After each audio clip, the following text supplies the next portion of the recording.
गंगानगर में भारतीय जनता पार्टी द्वारा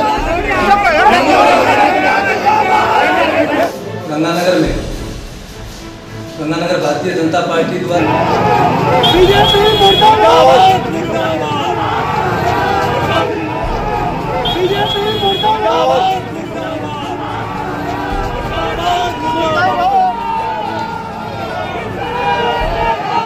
किसान आंदोलन के बीच में श्री गंगानगर में जब बीजेपी राज्य सरकार के विरुद्ध प्रदर्शन कर रही थी, तो इसी दौरान जो है गंगानगर में किसान और बीजेपी के एससी मोर्चा के प्रदेश अध्यक्ष कैलाश मेघवाल के साथ कुछ घटनाएं घटी और उसके अंदर उनके कपड़े फाड़ दिए गए और काफ़ी उनको चोटें भी आई हैं, जिसमें वो हॉस्पिटल में भर्ती रहे और वापस आए। आज इसको लेकर बीजेपी ने प्रेस वार्ता का आयोजन किया था।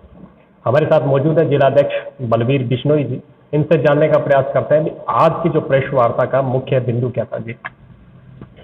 आज का जो कायराना हमला हमारे प्रदेश अध्यक्ष जी पर हुआ, जानलेवा हमला हुआ, तो आज भारतीय जनता पार्टी ने उस घटना की निंदा की है और प्रदेश सरकार से हमें उम्मीद नहीं है कि जिन्होंने हमला किया, जो दोषी हैं, उन पर कोई कार्रवाई करेगी, क्योंकि ये तो प्रदेश सरकार की सतह पर हो रहा है। लेकिन हमने ह्यूमन राइट को, अनुसूचित जाति आयोग को केंद्र में और पिछले दिनों पदमपुर में जो एक महिला हमारी भारतीय जनता पार्टी की महिला कार्यकर्ता के साथ अभद्र व्यवहार किया, इन तीनों आयोग को हमने सूचित कर दिया है, उनकी संज्ञान में है। तीनों आयोग जल्द ही गंगानगर आकर इस विषय की विस्तृत जांच करेंगे। रिपोर्ट एक्सक्लूसिव के तमाम दर्शक आपसे जानना चाहेंगे, करीबन कितनी चोटें उनको लगी है? अभी फिलहाल वो स्वस्थ है या कैसे? वो रावसर के हॉस्पिटल में भर्ती हैं। उनके 6-7 जगह जख्म है और तो सीधी चोट है, उनके जख्म नहीं है, धक्का मुक्की के जो वो तो उनके निशान नहीं है, लेकिन 6 से 7 जगह उनके काफ़ी गहरे जख्म जो लठ सोटे से जो उनको मारने का प्रयास किया। और इससे निंदनीय कृत्य कोई हो नहीं सकता, क्योंकि प्रजातंत्र में सहमति और असहमति दोनों अधिकार सबके पास सुरक्षित है। अगर एक बात से सभी सहमत हों तब तो ये राजशाही हो गई। असहमति का अधिकार है, इसीलिए लोकतंत्र है और इसी की तो ये खूबसूरती है। लेकिन जो इस लोकतंत्र की खूबसूरती को जो बिगाड़ने का काम करते हैं, जो लोकतंत्र में आस्था और भारत के संविधान में आस्था नहीं रखते, उनके लिए भारत में कोई जगह नहीं है। जिस प्रकार से ये हमला हुआ और हमला होने के बाद आज वो एडमिट है और काफ़ी बड़ी परेशान अवस्था में है, आगे बीजेपी क्या रणनीति इसको लेकर आई है? क्या विरोध करेगी या फिर किस प्रकार की रणनीति आपने तय की? भारतीय जनता पार्टी प्रदेश नेतृत्व ने दूसरे दिन तुरंत सुबह हनुमानगढ़ गंगानगर जिले की वर्चुअल बैठक बुलाई। उसमें हमारे सभी केंद्रीय मंत्री जुड़े, माननीय प्रदेश अध्यक्ष डॉक्टर सतीश पूनिया जी जुड़े। तो उन्होंने कहा भी किसी भी रूप में इसको सहन नहीं किया जाएगा और हम इस पर पूरी कार्रवाई, क्योंकि राज्य सरकार से मैंने पहले भी कहा भी उम्मीद नहीं है, लेकिन जो केंद्रीय आयोग बने हैं इस तरह की घटना पर नकेल डालने की कोशिश करेंगे, जो कानून अपने हाथ में ले रहे हैं। इसके बाद भी अगर कोई रास्ता नहीं निकला तो भारतीय जनता पार्टी लोकतंत्र में आस्था रखते हुए पूरे राजस्थान में धरना प्रदर्शन अनुसूचित जाति मोर्चा के तहत करेगी। जैसे सोशल मीडिया पे आरोप लगाए गए थे भी, जो कैलाश मेघवाल है जो एससी मोर्चा के प्रदेश अध्यक्ष है, वो जानबूझकर उस रास्ते से गए थे, तो इसको लेकर आपकी कोई उनसे वार्ता हुई, क्या रहा? ये कतई नहीं।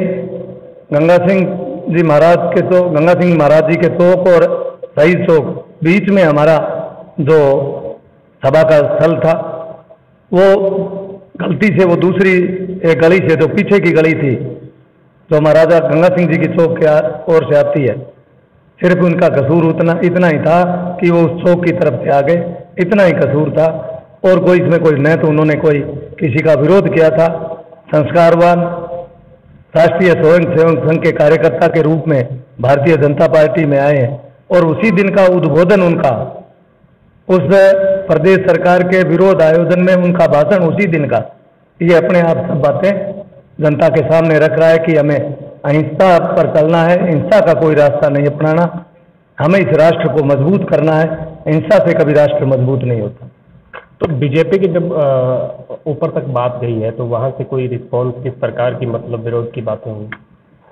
तो ये आपको बताया ना कि भाई पार्टी ने तीनों आयोग को लिखा है और तीनों आयोग मुझे उम्मीद है कि जल्दी गंगानगर आएंगे। और जो प्रशासन की लापरवाही रही, चाहे एसपी की रही हो चाहे कलेक्टर की रही हो, वो आयोग का काम है कि उनको किस प्रकार वो अपनी जांच करके किस प्रकार की रिपोर्ट देता है। अब आरोप ये भी लगता है जैसे आपके साथ भी किसान थे, उनके साथ भी वो कहते हैं हमारे साथ किसान है, तो ये किसान दो धड़ों में बटा हुआ क्यों नजर आ रहा है? किसान कोई दो धड़ों में नहीं बटा हुआ, सहमति और असहमति। आप चाहे पत्रकार बंधु हो तो सारे एक बात पे सहमत थोड़े ही। तो यही तो कह रहा हूँ, सहमति असहमति। कानून में जो तीनों कृषि कानून है वो तो ऑप्शनल है, इसमें तो सहमति और असहमति होनी नहीं चाहिए। जिनको मानना है वो माने, नहीं मानने वो नहीं माने, दोनों चीजें है ना। कॉन्ट्रैक्ट फार्मिंग में कहा पहले एसडीएम को अधिकार था, हमारे सामान्य किसान संगठनों ने कहा नहीं कोर्ट में होना चाहिए, तो कृषि मंत्री जी ने कहा भी दोनों ऑप्शन, जो एसडीएम जाना चाहे एसडीएम जाए, कोई कॉन्ट्रैक्टर पर विवाद होने पर, और जो अदालत में जाना चाहे वो अदालत में जाए। मंडी की बात करें, मंडी में बेचना चाहता है, आज मैं आड़तीय का, मेरे आड़तीय के संबंध है, मेरा लेन देन है, वो मेरा सुख दुख का साथी है, मैं मंडी में बेचूं, आपका कोई लेना देना नहीं, आप मंडी के बाहर बेचो। पाबंदी किस पर है, यही आज तक समझ नहीं आया, पाबंदी किस पर है? जब कोई चीज ऑप्शनल और कंपलसरी हो तो मान लेंगे भाई कानून गलत है। जब कानून ही ऑप्शनल है तो किसको दिक्कत है? अगर दिक्कत है तो उनको प्रजातांत्रिक तरीके से उनको विरोध करना चाहिए।